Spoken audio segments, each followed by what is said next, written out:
शाश्वत शेतीसाठी जमिनीची सुपीकता वाढवण्यासाठी पर्यावरणाचा ऱ्हास थांबवण्यासाठी एक नवीन टॉपिक आज आपण कव्हर करणार आहोत. आपल्या शेतीमधला जे काही काडी कचरा असतो त्या काडी कचऱ्यापासून बायोचारची निर्मिती करणे. तर ही बायोचारची निर्मिती कशी केली जाते, त्याचा फायदा काय होतो, त्याला खर्च किती येतो, याची सविस्तर माहिती आपण आजच्या व्हिडिओमध्ये घेणार आहोत. थोडक्यात बायोचार म्हणजे काय आणि त्याचा उपयोग शेतीमध्ये कसा होऊ शकतो त्याची माहिती मला द्या. बायोचार म्हणजे त्याच्यामधले जे अनवॉन्टेड गॅसेस आहे आणि जो अनवॉन्टेड पार्ट आहे तो आपण काढून टाकल्यानंतर जे कोळशाच्या आधी जे राहतं काही टेम्परेचर वरती आणि पायरोलिसिस मेथडनं आपण बनवतो. त्याच्यासाठी कोणताही स्टॉक जो आहे किंवा अवशेष पिकांचे आपण वापरू शकतो. त्याच्यामध्ये कपाशीचा पराठी आपण वापरू शकतो, मक्याचे काळ वापरू शकतो. अशा अनेक प्रकारचे अवशेष आपण यासाठी वापरू शकतो. आणि त्याचा उपयोग म्हणजे असा आहे की त्याच्यामध्ये हे नैसर्गिक अधिवास जे आहे, आपल्या मायक्रोबियल काउंट जे आहे, मायक्रो ऑर्गॅनिझम किंवा सूक्ष्मजीवाणूंचं, त्याच्यासाठी नैसर्गिक अधिवासाचं काम करते. वॉटर होल्डिंग कॅपॅसिटी वाढवते, धरून ठेवते पाणी आणि जमिनीमध्ये पाणी धरून ठेवते. परंतु आपली जे ब्लॅक कॉटन सॉइल आहे याच्यामध्ये स्वेलिंग आणि श्रिंकेज होते. पाणी दिलं तर पसरून जाते आणि पाणी जर नसलं, ताण पडला तर त्याला भेगा पडतात. त्या पद्धतीचा इफेक्ट याच्यामध्ये होत नाही. मार्केटमध्ये जे हायड्रोजेल वगैरे येतात ते पाणी धरून ठेवतात काही पटींनी, अशा पद्धतीनं हे काम करतं. त्याच्यानंतर याच्यामध्ये H&C रेशो जो आहे हा 0.4च्या कमी पाहिजे. म्हणजे काय? हायड्रोजन आणि कार्बनचा रेशो जे आम्ही टेस्टिंग ज्या केल्या याच्यामध्ये साधारणतः 20% पर्यंत कार्बन असतो. 20 ते 22% पर्यंत कार्बन असतो. कशामध्ये?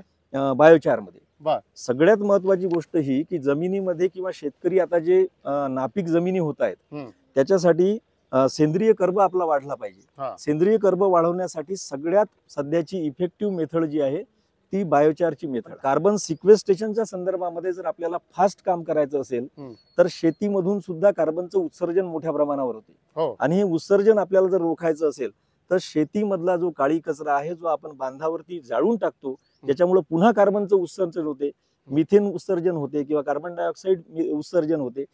ते थांबवून आपण हा कार्बन जमिनीमध्ये परत सिक्वेस्टर करू शकतो, म्हणजे जप्त करू शकतो, जमा करू शकतो. मी शेतकऱ्याला समजणाऱ्या भाषेमध्ये सांगतो.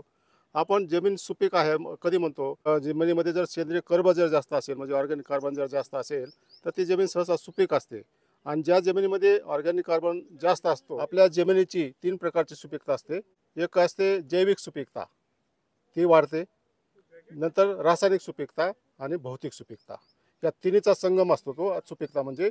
आणि ज्यावेळेस जैविक सुपीकता वाढते त्यावेळेस आपली भौगोलिक आणि रासायनिक सुपीकता पण वाढते, म्हणजे जमिनीचा पोत सुधारतो, असं त्यांच्या म्हणण्याचा उद्देश आहे.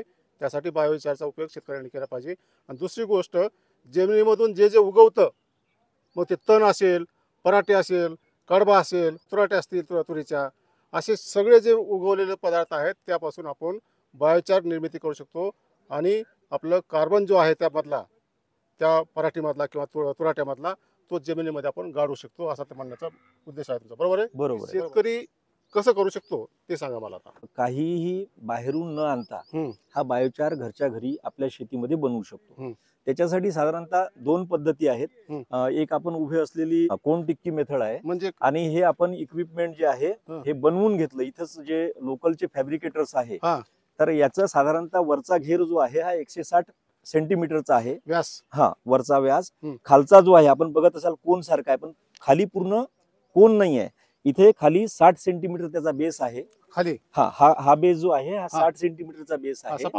सपाट आहे खाली. आणि याची डेप्थ जी आहे ही साधारणतः 1 मीटर म्हणजे 100 सेंटीमीटर आहे. यात बायोचार किती तयार होत असेल? याच्यामध्ये साधारणतः सर 400 kg पर्यंत बायोचार तयार होतो एवढ्या याच्यामध्ये. आणि याच्यासाठी साधारणतः जे स्टॉक लागतं, आपलं अवशेष लागतात पिकांचे, हे साधारणतः 1 टन 200 किलो पर्यंत लागतात. साधारणतः 35 ते 40% बायोचार आपल्याला मिळतो. म्हणजे आपण जर किती वेळात होत हे साधारणतः अर्धा तासामध्ये सगळं तयार होतं. पराठीचे काळ इथं आहेत. तर हे जे आहे याच्यामध्ये मॉइश्चर जे आहे, आपल्याकडे मॉइश्चर मीटर असतात, याच्यामध्ये 20 डिग्री सेल्सिअसच्या खाली मॉइश्चर असलं पाहिजे, म्हणजे तेवढा चांगल्या पद्धतीने वाढलेला स्टॉक आपल्याला घ्यायचा. आपण जे बायोचार बनवतो याच्यामध्ये जर जास्त पाणी असलं तर प्रक्रियेला वेळ लागते आणि धूर जास्त निघतो. म्हणजे आपण काय करतोय, पर्यावरणाचा ऱ्हास होऊ नये म्हणून आपण सगळं काम करतोय. पण जर धूर होत असेल आणि मिथेनचं कार्बनचं इमिशन जर होत असेल तर ते वातावरणासाठी हानिकारक आहे. म्हणून हा आपण तुम्ही पाहिला असेल, इकडे दाखवू शकलात तुम्ही, दाखवा की आपण पूर्ण वाळवण्यासाठी ठेवलेला आहे. म्हणजे याच्यामध्ये पूर्ण याच्यातलं पाण्याचं पर्सेंटेज जे आहे, प्रमाण जे आहे ते बर. अतिशय कमी झालं पाहिजे. बर. 20% खाली किती आपण असलं बर. तरी त्याला चांगल्या क्वालिटीचा बायोचार त्याच्यापासून तयार होतो. आता ही एक पद्धत झाली. हा. दुसरी पद्धत कोणती सांगा मला. दुसरी पद्धत सर आपली शेतकऱ्यांसाठी अतिशय उपयुक्त अशी पद्धत आहे. ही पद्धत आपण कोण पीठ त्याला म्हणतो. म्हणजे हा जो आता कोण टिक्की आपण बघितलं हे बनवलेलं आहे, लोखंडाचा हा लोखंडाचा आहे. कोण टिक्की आणि हे पीठ म्हणजे साधारणतः आपण गड्ड्याला जे म्हणतो कोणच आहे. कोण पीठ. हा कोण पीठ. कोण पीठ म्हणजे खड्डाच आहे. खड्डाच आहे हा, पण कोणच्या आकाराचा आहे. कोणच्या आकाराचा आहे. याचे डायमेन्शन सुद्धा तेच आहे.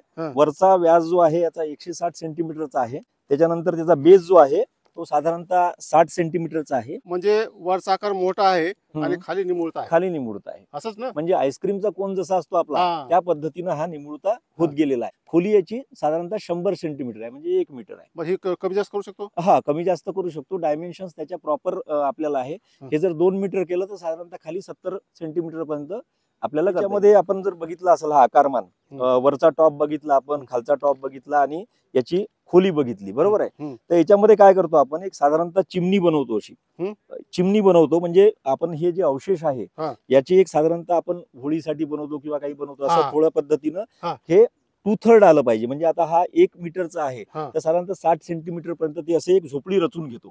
ज्याला ढाचा म्हणू शकतो आपण, झोपडी म्हणू शकतो, ती रचून घेतो. आपण होळी पेटवतो. होळी पेटवतो त्या पद्धतीने. आणि त्याच्यानंतर त्याला आपण वरतून इग्नाइट करतो, आग लावतो. माचीच्या साह्यानं थोडंसं वाळलेलं गवत टाकून त्याच्यावर त्याला पेटवतो. आणि मग त्याचा बेस आपण त्या ठिकाणी चांगलं पेटलं की त्याचा बेस तिथं तयार करतो. आणि मग ते पेटल्यानंतर त्याच्यावर राखेचं फॉर्मेशन जेव्हा होतं, म्हणजे व्हाईट ऍश जेव्हा त्या ठिकाणी दिसायला लागते तेव्हा आपण काय करतो, तेव्हा आपण नवीन स्टॉक त्याच्यावर टाकतो. नवीन टाकायचा. म्हणजे काय होते की तो राख फॉर्मेशन झालेला आहे त्याच्यावरती पडलं तर खाली ऑक्सिजन त्याला भेटत नाही. ती भट्टी तशीच फक्त टेम्परेचर वाढत जाते त्याचं आणि त्याच्या आसेवरती गॅसेस वगैरे त्याच्यावरती जळून जातात. वरतून आपण जे टाकतो म्हणजे त्याला आपण एअर पास व्हायला बंद केलं, ते निमुळत आहे. आणि त्याच्यामध्ये आपण काय केलं, वरतून झाकलं त्याला, तर खाली ऑक्सिजन कुठं आहे. त्याच्यामुळं लिमिटेड ऑक्सिजनच्या याच्यामध्ये आपण पायरोलिसिस पद्धतीनं तो जाळतो. आणि त्याचं टेम्परेचर जे आहे नॉर्मल पेक्षा जास्त असतं. म्हणजे हा गड्डा जर आपण कोण पीठ मेथड जर पाहिली तर याच्यामध्ये साधारणतः 500 ते 550 डिग्री सेल्सिअसचं टेम्परेचर याच्यामध्ये असते. आणि त्या याच्यावर ते पूर्ण जळल्या जाते आतून. आणि त्याच्यातल्या हानिकारक गॅसेस असेल किंवा बाकी गोष्टी असेल त्या जळतात.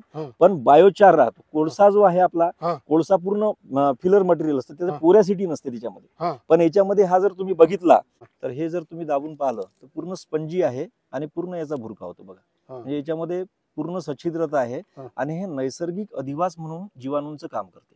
म्हणजे हे कार्बन पण आहे आणि नैसर्गिक अधिवास म्हणून मोठ्या प्रमाणावर काम करते. पाणी शोषून ठेवण्याचं पण काम करते. आणि आपण जे खत देतो, जसे युरिया सारखं खत आपण देतो, जे व्होलॅटाईल पण आहे, पाण्यासोबत वाहून पण जाते, लिचिंग पण होते, तर हे याच्यामध्ये राहते आणि ते मग मुळांवाटे पिकांना भेटू शकते. तर अशा पद्धतीचा फायदा. बायोचार जे आहे स्पंजासारखं आहे. ही बायोचार म्हणजे ह्याच्यामध्ये लहान लहान छिद्र असतात, म्हणजे सच्छिद्र आहे. आणि आपण स्पंज पाहतो, जे स्पंज असतं त्यामध्ये आपण जर पाणी शिंपडलं तर त्याच्या कितीतरी पटीने पाणी शोषून घेतात. तसंच हे पाणी शोषून घेण्याचं एक साधन आहे. त्यामुळे तुम्ही जमिनीत ज्यावेळेस टाकता त्यावेळेस हे पाणी धरून, जमिनीची मातीची पाणी धरून ठेवण्याची क्षमता वाढवतं. दुसरी गोष्ट, आपण जैविक खतं आहेत, कंपोस्ट खतं आहे, गांडूळ खतं आहेत, ही जी खतं आपण जर ह्याच्यामध्ये मिसळून जर टाकली तर ही जी खतं आहेत ती पूर्ण ह्याच्यामध्ये जाऊन बसतात आणि ती हळूहळू पिकाला लागेल तशी मिळतात. म्हणजे पाणी हळूहळू मिळतं त्याला आणि खतं पण मिळतात. नसता आपण रासायनिक खतं जर जास्त टाकली, मोठा पाऊस झाला तर ते जमिनीच्या बाहेर जाण्याची शक्यता असते.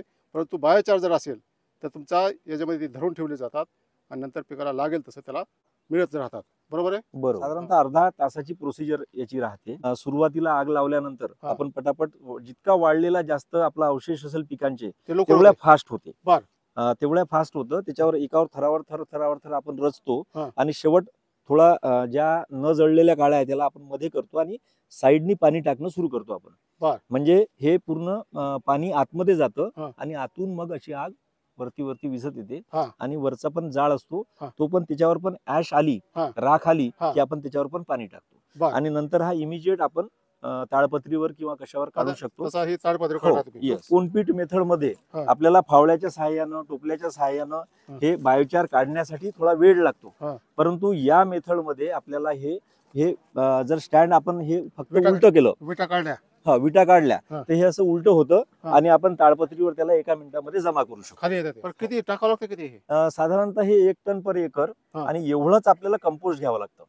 कारण थोडाफार याचा पीएच जो आहे हा. आपण टेस्ट केलेला आहे, हा. साधारणतः थोडासा याचा अल्कलाईन पीएच आहे हा. आणि म्हणून याच्यासोबत ब्लेंडिंगसाठी हा. ब्लेंडिंग म्हणून आपण कंपोस्ट वापरतो, गांडूळ खत वापरू शकतो हा. किंवा चांगलं कुजलेलं कंपोस्ट यासाठी आपण वापरू शकतो. मिक्स करायचं आणि हा. मिक्स करून ते आपण एका एकरासाठी वापरू शकतो. वापरायचं कसं वापरायचं पण आपण जसं शेणखत टाकतो हा. तशा पद्धतीने त्याला टाकायचं, त्याच्यावर एखादी पाळी हलकी घेतली आपण हा. तर ते त्याच्यात मिसळायचं. जमिनीमध्ये मिसळून जातं. बरं